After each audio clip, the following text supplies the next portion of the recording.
Alrighty, so we're going to actually get straight into these 14 games that I'm going to talk about in this preview, and I decided to do a big preview this week because I don't really have any time in terms of doing a preview of the Sunday game, which we have 5 of them that is happening on Sunday, and also there's going to be 8 games that's happening on Saturday, and not to mention there's actually 1 game that is going to happen tonight, and hence that's why I'm going to jump straight in it because it's going to be a bit short notice in terms of doing the preview of the first game I'm going to talk about, which is the LA Galaxy versus the Seattle Sounders, which will start at 10 p.m. Eastern, 7 p.m. Pacific, but the actual kickoff is 7:08 p.m. local time.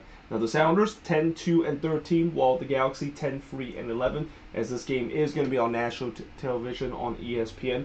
All-time meeting, the Galaxy have a 17-12-13 record over the Sounders, but the last 5 head-to-head matchup, both of these teams met earlier this season. It was the Sounders winning 3-2 against the Galaxy, and coincidentally, that game was also on national television. This has always been a matchup that's always been on national television, whether if both of these teams are doing well or not. It's kind of interesting that this is always a game that, whenever the Sounders play against the Galaxy, it has to be on national television.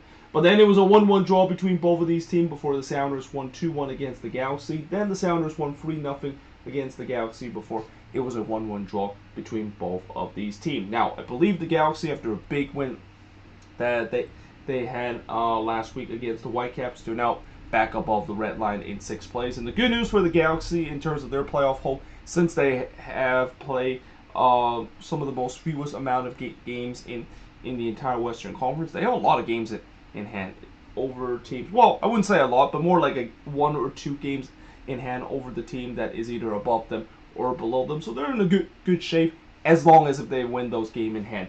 That's not the same case for the Seattle Sounders. The Sounders are still below the red line. This is probably the deepest we have gone this that we've seen the Sounders below the red line since pretty much they came into the league. Because I don't remember there's been one time they've been getting close of missing out on the playoffs. Like, pretty much when you look at how impressive the Sounders run has been ever since they came into the league, they've always finished in the top 4 in the standings. So yeah, this has been a very uncharacteristic year for the Sounders, and again, you hope that eventually the second half resurgence will kick off, but you just wonder, again, does that CCL run that they of course went on took a huge toll to this team, and do they have enough to have one last magic in terms of getting a good run, because they desperately need a win in this one. And that, again, this also is a matchup that I would say it's a playoff 6-pointer, and like I said last week, do not do a drinking game when I mentioned playoff 6-pointer doing this video, because yeah, I'm not responsible in terms of someone that gets passed out or worse, goes to the hospital, because I'm going to mention it a lot, because it's that time of the season where, since both conferences are so jumbled up in the playoff races, yeah, there's going to be a lot of playoff 6-pointer. But it feels like this is a playoff 6-pointer that the Sounders need to win more than the Galaxy, and we'll see whether if they can of course do so. But now moving on, in the next match, we got the New York Red Bulls versus FC Cincinnati. So this is the first of 8 games that's going to be happening on Saturday. And what I like about this week is that at least we won't have a lot of overlapping games that is going to happen at the same time. Well, actually, there is still a fair amount. I think there's going to be at 1.5 games that is going to be overlapping each other. But at least it's not 8 games like what we seen before. And this is also the beauty of when you have 8 games that's happening on Saturday and 5 that is happening on Sunday, because then you of course will even out a little bit in terms of the amount of games that can happen during Saturday night, and also the games that's happening on Sunday. So in this one, between the New York Red Bulls versus FC Cincinnati, it will be the first one, and it will start at 6 p.m. Eastern, 3 p.m. Pacific, but the actual kickoff is 6:08 p.m. local time. The Red Bulls have an 11-7-8 record, while Cincinnati has an 8-9-8 record. The Red Bulls have a 5-2-2 record over Cincinnati all-time. And in terms of the last 5 head-to-head matchup, it was a 1-1 draw between both of these teams before the Red Bulls did win 1-0 against Cincinnati. Then it was a 0-0 draw between both of these teams, and then Cincinnati of course won 1-0 against the Red Bulls, and then Cincinnati won 2-0 against the New York Red Bulls. I believe that was back in the MLS is Back tournament, because both of these teams were in the same group in the MLS is Back tournament. And that, yeah, this is a game between one team that is struggling at home versus a team that has pretty much done most of the damage on the road. So if that of course continues, you would say that Cincinnati should be favored in this game, and that we come a long way to say that Cincinnati is actually favorites in this one, even though you might consider they could be the underdog when you look at the standings. They play so much better on the road compared to what they are at home, and in some way you can say both of these teams are kind of similar, where they're very good on the road,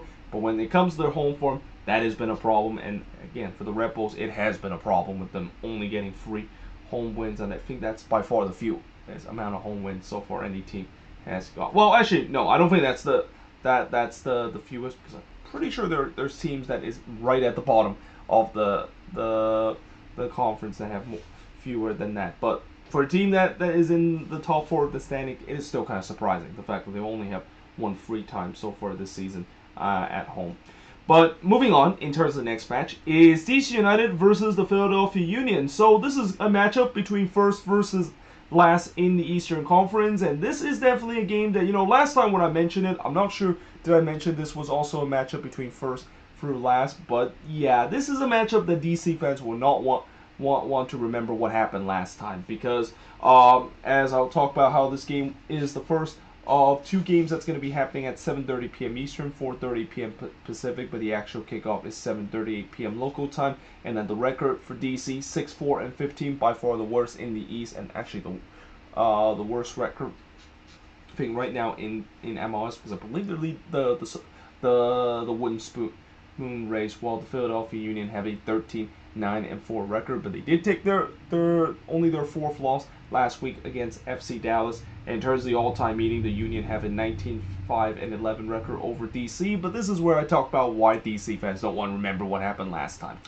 7-0 was the win that the Philadelphia Union has against DC United. In fact, I talk about how this is a matchup for DC fans. It is an absolute nightmare, because this is a team that has really been their kryptonite for the past couple of years. So much so that they actually have not beaten the Philadelphia Union in league play in over 5 years. Like, the last time they beat them was all the way back in 2017, and this fall up by a 4-game winning streak that the Union has against DC. Or actually, I'm sorry, that is not correct, because I then just realized that, or actually, no, let me just correct this here.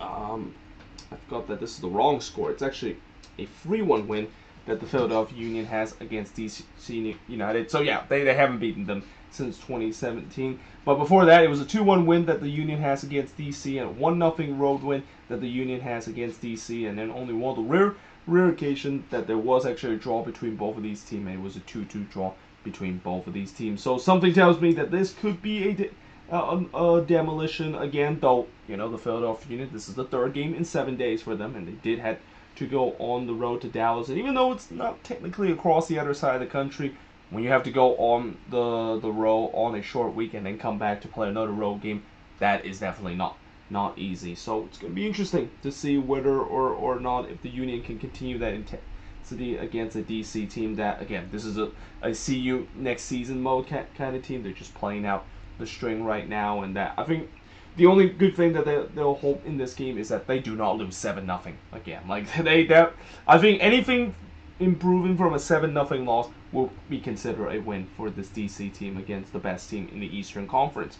Now, moving on, in the next match, we got the second best team in the Eastern Conference, that is CF Montreal, as they play against New England in this match. Montreal has a 13-4-8 record, while New England has an 8-10-7 record. This game will also start at 7:30 p.m. Eastern, 4:30 p.m. Pacific, but the actual kickoff is 7:38 p.m. local time. The Revs have a 15-3-10 record over Montreal. I don't know why I said 5 there. I'm of course tired because I'm doing this video right after work. But the last 5 head-to-head matchup, it was the Revs winning 4-1 against Montreal before New England did win 2-1 against Montreal. Then New England won 2-1 against Montreal again before New England won 3-2 against Montreal. And then New England, of course, winning 3-1 against Montreal. So safe to say the Revs have had Montreal number in these last 5 games. And I talked about how DC doesn't want to face against the Union because it's their kryptonite.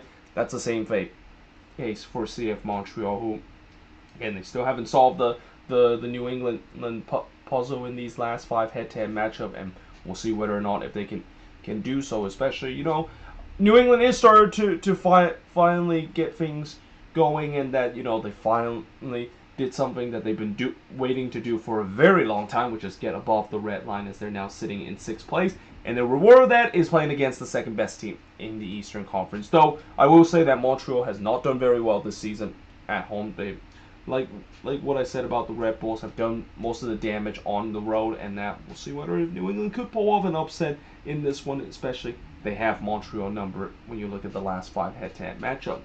Now, moving on in terms of the next match. Oh boy, this is definitely a playoff 6-pointer, as this is a matchup between Inter Miami versus Toronto FC, and despite the fact that both of these teams are below the red line, when you look at the Eastern Conference, right now 5th all the way down to 3rd team are only separated by 5 points. And coming into this game for Inter Miami, they're currently the first team out of the playoffs, as the playoffs begins today in 8th place, while Toronto, even though they are sitting, I believe they're in 11th right now in the Eastern Conference, they're only 3 points back of Inter Miami and Orlando City, who's the last team that is in if the playoffs started today. Now, TFC have an 8-6-12 record, while Miami have a 9-6-10 record, as this game will be the first of 2 games that will start at 8 p.m. Eastern, 5 p.m. Pacific, but the actual kickoff is 8:08 p.m. local time. Miami has a 3-0-1 record over TFC, and in terms of the last 4 head-to-head matchup, it was Inter Miami winning 3-0 against Toronto before Miami did win 1-0 against TFC. Then it was a 3-1 win that they had against TFC before TFC winning 2-1 against Inter Miami. And like I said, both of these teams are definitely desperate to get 3 points, and especially I would say that Inter Miami might be the favorites because they have had TFC numbered. Though that being said, this is back when TFC was a team that hasn't been doing well, and that this is probably the best TFC team that they are going to be facing.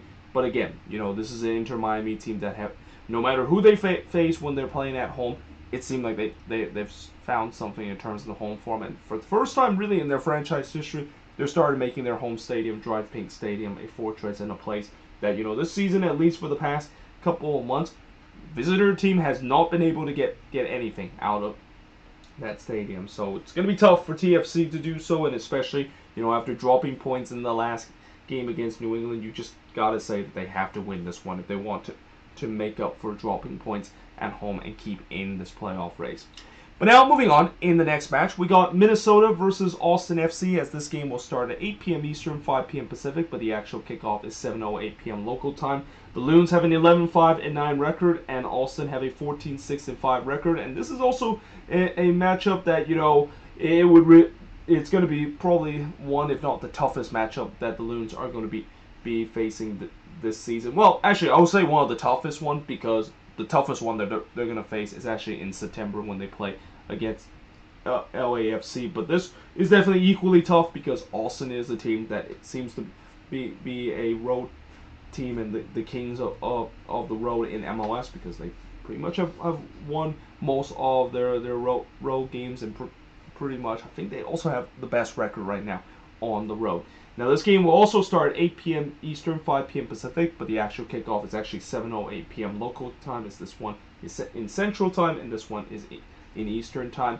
All-time meeting. This is kind of a rubber matchup to see who gets the first to 3 wins in terms of the all-time meeting, with both of them getting 2 wins apiece. In the last 4 head-to-head matchup, it was Austin winning 2-0 against Minnesota, but the Loons did win 1-0 against Austin before Minnesota won 2-0 against Austin.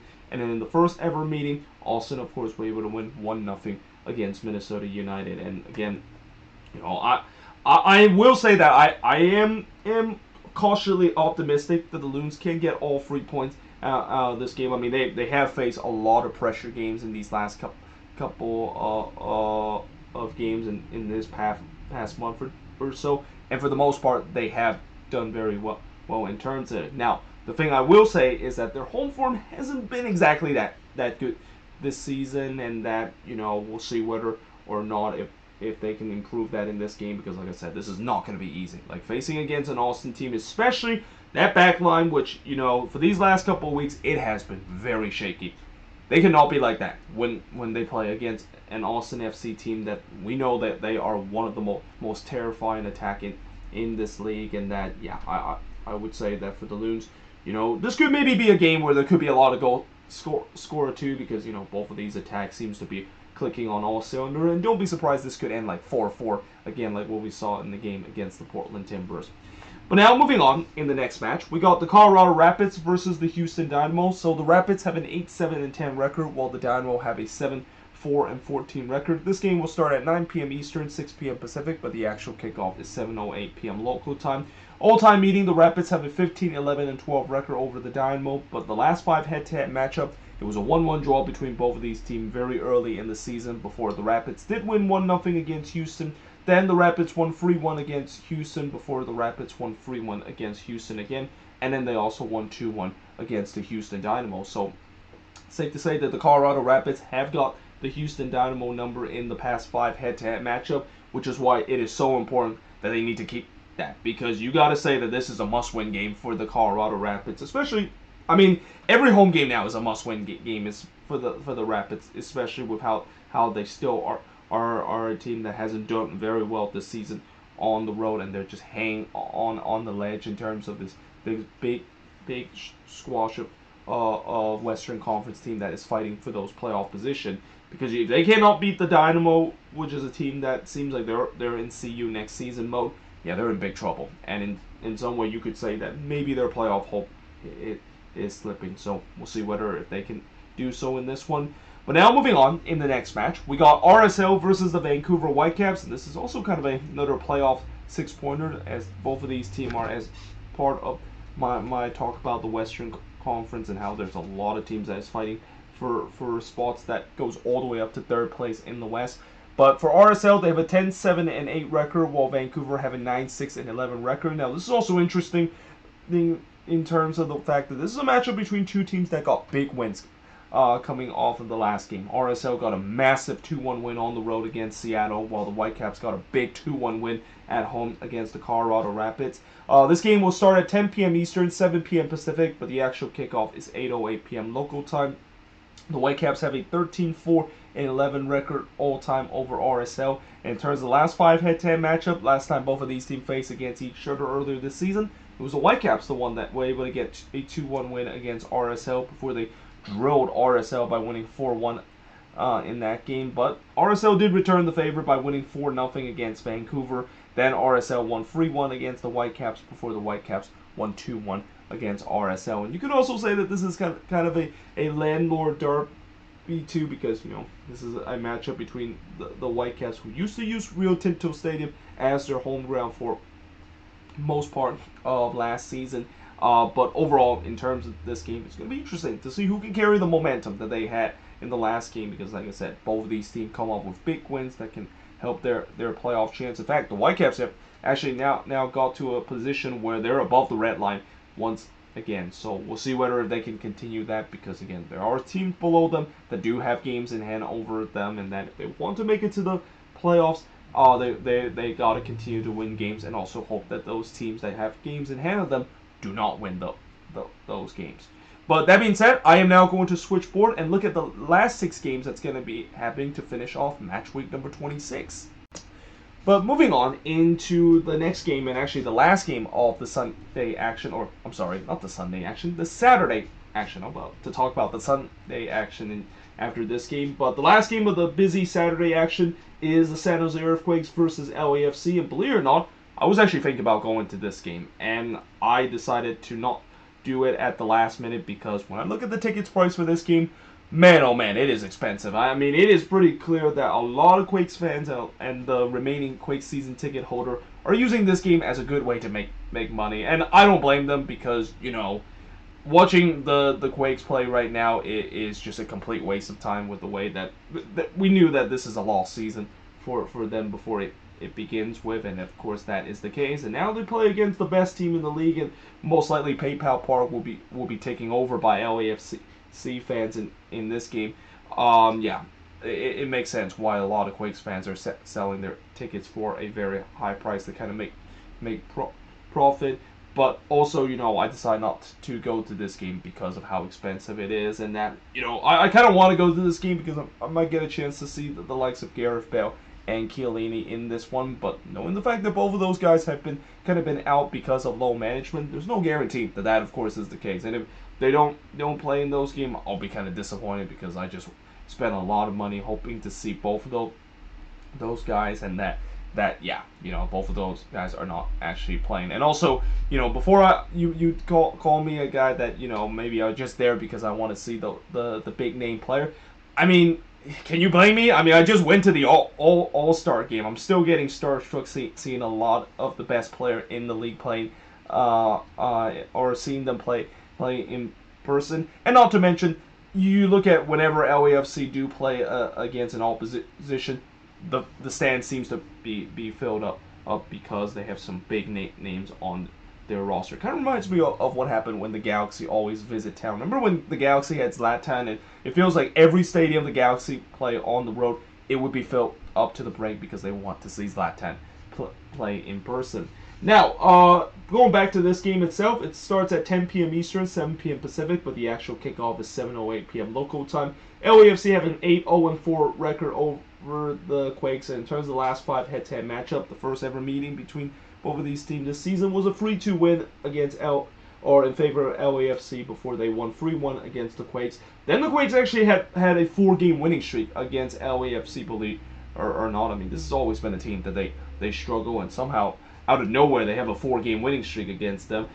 It kind of happened with them winning 2-0 against LAFC, winning 2-1 against LAFC, and then winning 3-2 against LAFC at homes. And yeah, most of these wins so far for doing that 4-game winning streak have been mostly at home. But this game, though, yeah, it is pretty clear who's gonna win this one. I mean, I wouldn't be surprised if LAFC might put a 5, 6, or 7 spot in this game, because knowing the fact that they have probably the most dangerous attack in the league against a defense that is the worst defense in the league, yeah, that usually does not end well for the team that has the worst defense in the league. But who knows? This is MLS. Crazy things have happened, but like I said, if the Quakes does pull this off, I would say this would be the biggest shot of the season, and we'll see whether that is the case. I mean, I'm if the Quakes do get destroyed in this game, I'm not even going to be mad because it's expected. I mean, the Quakes are pretty much done this season. They have nothing to play for. While for LAFC, they still have something to play for in the regular season in terms of winning the Supporters' Shield, but also continue that good form as they head in the playoffs, trying to reach the ultimate prize that they've been wanted to do ever since they came into the league, which is win MLS Cup.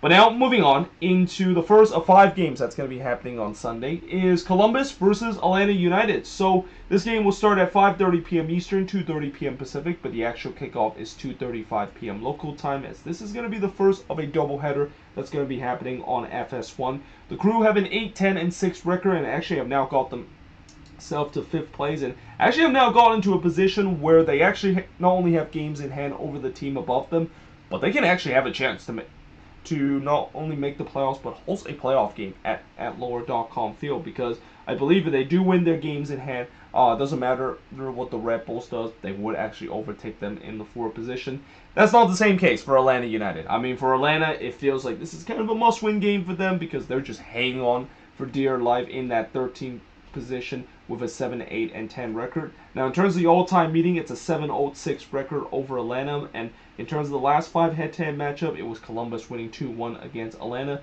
before Atlanta did win 3-2 against the Crew on the road, but then the Crew, of course, were able to win on the road again against Atlanta 1-0. This is a team that always tends to beat Atlanta United whenever they play on the road. And then they won 2-1 against Atlanta before winning on the road against Atlanta by winning 1-0 in that match. So in a must-win game for Atlanta United, yeah, it doesn't help the fact that they play against a team that they have struggled in the last 5 head-to-head matchup. But like I said, time is running out for the Five Stripes. Like, they need to get on a run, or else this would be another disappointing season. And again, there'll be if there is the case that they will miss the playoffs, there's going to be a lot of big decisions that they're going to have to make in the off season.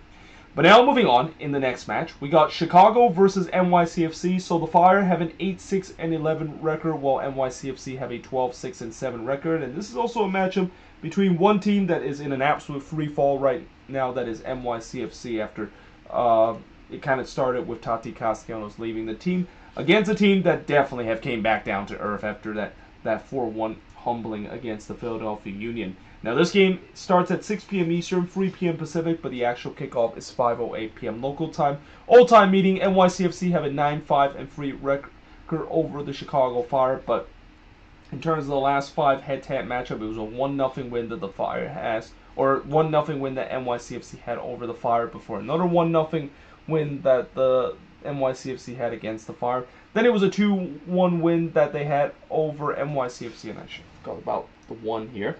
Before it was a 0-0 draw between both of these teams. And actually, I didn't finish the last 5 head-to-head matchup. I only put like the last 4 head-to-head matchups, so that was a bit of my mistake on that part. But yeah, this is a game that, you know, I would say the Fire will be the favorites coming into this game, because for NYCFC, man, they are struggling right now. And it feels like it's not just the attack that's been a problem, it's the defense. Like, the defense is starting to be a big problem for the last couple of games, and that is kind of surprising, because this is supposed to be the best defensive team in the league for the past 2 years or so. But all of a sudden now things are starting to become a bit of a problem, and that, yeah, you know, you would say that they definitely need to get a win to regain their confidence, because I know it would take something catastrophic for NYCFC to miss the playoffs, but, you know, it could still happen. I mean, we have seen some incredible collapse before in MLS, and NYCFC definitely do not want to join that list if they don't start winning again, like what they are, where they're just on this 3-game losing streak against a Fire team that, you know, they want to bounce back after that reality check loss against the Philadelphia Union. Now, moving on, in terms of the next match, is Charlotte FC versus Orlando City, and yep, this is a playoff 6-pointer. Alright, because for Charlotte, they have a 10-2-14 record, and after getting a massive win in the last game, able to go on the road and win 3-1 against NYCFC. Also, there's some life for this team with the way that, you know, a lot of them might have counted them out because of a tough schedule. Though they get to play against an Orlando City side that, you know, if there's one saving grace for this Orlando team amidst the terrible season that they've been having, is that at least they've been able to keep themselves afloat because of the way that they've been one of the better road team this season. 9-6-10 record so far, and they're actually the last team to make it into the Eastern Conference if the playoffs started today. But this game will start at 7 p.m. Eastern, 4 p.m. Pacific, but the actual kickoff is 7:08 p.m. local time. There's only one prior meeting, which was a 2-1 win that Orlando has against Charlotte FC. But yeah, for Charlotte, let's see if they can carry that momentum that they had against NYCFC in this game. And you could say that maybe this could be a must-win game for them too, with the way that, you know, we know that they've been very good this season at Bank of America Stadium, and knowing the fact that they got some really tough opponents to face, and this is probably one of the easier one, and one that is kind of like a playoff 6-pointer. They need to capitalize on it, and we'll see whether if they can do so in this one against Orlando. And, you know, for Orlando, you know, as good as they have been on the road this season, they need to, of course, continue that, and we'll see whether if that continue in this game too. But now, moving on, in terms of the next match, is Sporting KC versus the Portland Timbers. So this game is also going to be on national television, even though it's kind of weird that this game is on national television. I mean, I know this is also another matchup that before I've seen this game being televised on national television a lot, because both of these team were in the Western Conference Final back in 2018, and it seems like Fox or ESPN just love to see this kind of matchup, even though one team have no shot of making the playoffs and are already in see you next season mode, and one team that has their playoff hopes started to kind of slip away a little bit. Now, that team that has no shot of making the playoffs is Sporting KC with a 6-5-15 record, while the Timbers have a 7-12-7 record, as this game will start at 7:30 p.m. Eastern, 4:30 p.m. Pacific, but the actual kickoff is 6:55 p.m. local time. This game, as I said, is on national television, and it's the second game of the doubleheader that's going to be on FS1. But in terms of the all-time meeting, 9-7-7 that the Timbers had over Sporting KC, and the last 5 head-to-head matchup, it was the Timbers winning 7-2 against Sporting KC. Yeah, that's one that Sporting KC does not want to remember. Know how I said earlier that DC fans don't want to remember the last time they faced against Philly?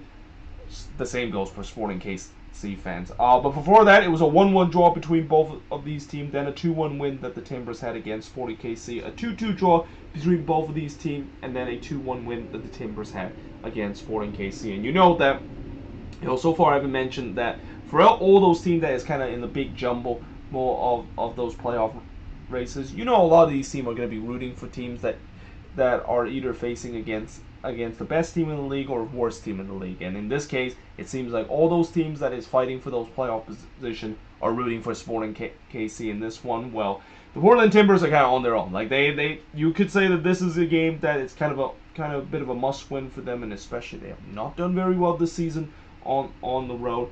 You know, we'll see whether they can pull this game off, because so far most of the teams have been able to walk to Children's Mercy Park with all 3 points. I mean, Children's Mercy Park, as much as it's still labeled the blue hell, it hasn't been hellish so far for teams. I mean, there's been teams that's been easily able to walk away with all 3 points, and a lot of that has to do with Sporting KC not playing very well this season, and that it feels like it's just setback after setback after setback that they've been going through. And the latest setback and the latest heartbreak that they had was a 4-3-1 implosion against or 4-3 loss where they had a 3-1 implosion against Austin and lost to them in that match. And they need to, of course, refocus in this one. Well, it's going to be tough to refocus because their season is pretty much done, but you know, a lot of teams want them to refocus and give them helps to make sure the Timbers are one of those teams that, again, they need a win with the way that they are slipping out of the playoff position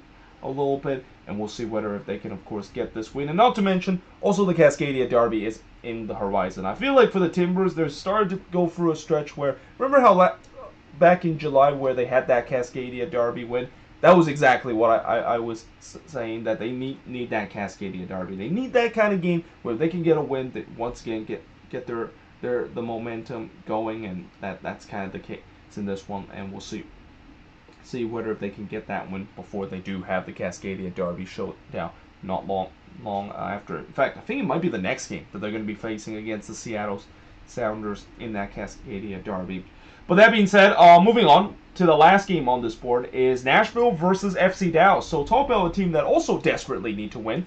That's the same case for Nashville SC, because it's been a house of horror in terms of Geodis Park this season for them, with the way that, for whatever reason, this team cannot win at home. And it doesn't help they're facing against an FC Dallas team that has been red hot right now with an 11-9-7 record, and they just came off probably the best win of the season, beating the team that is at the top of the Eastern Conference, that is the Philadelphia Union. But this game will start at 8:30 p.m. Eastern, 5:30 p.m. Pacific, but the actual kickoff is 7:38 p.m. local time. All-time meeting, Nashville have a 2-1-2 record over FC Dallas, but the last 5 head-to-head matchup, it was Dallas winning 2-0 against Nashville. Then Nashville, of course, losing 1-0 against FC Dallas. Then Nashville did win 3-0 against Dallas before it was a 0-0 draw between both of these teams. And the first ever meeting, it was Nashville winning 1-0 against FC Dallas. And that was during the time when it was kind of the non-invitational COVID Cup, because, you know, going back to the MLS's back tournament, both of these teams weren't able to participate because they had a COVID outbreak throughout their team during the before the MLS's back tournament was starting. So yeah, you know, this is a game that, like I said, you know, for Nashville, they desperately need to win, because, you know, they are now outside the playoff picture, and that if they cannot start winning games at home, then they could definitely miss the playoffs, and that my curse of predicting them to finish first in the Western Conference might continue. Remember how earlier this season when I make my prediction, or before the season began, I make my prediction of who finished first, and it seems like whoever I pick to finish first always tends to do badly later on, and it feels like that curse has continued with Nashville SC, and that, yeah, I do apologize to Nashville fans if I did pick them to win the West, and now it seems like they're probably not even going to make it to the playoffs. But that being said, hope you guys enjoyed this video. If you do, make sure you guys leave a like, smash the subscribe button. As always, let me know in the comments below what do you think of these 14 games that's going to be happening in match week number 26. But until then, hope you guys enjoyed this video. If you do, make sure you guys leave a like, smash the subscribe button, and yeah, I, of course, will see you guys next time.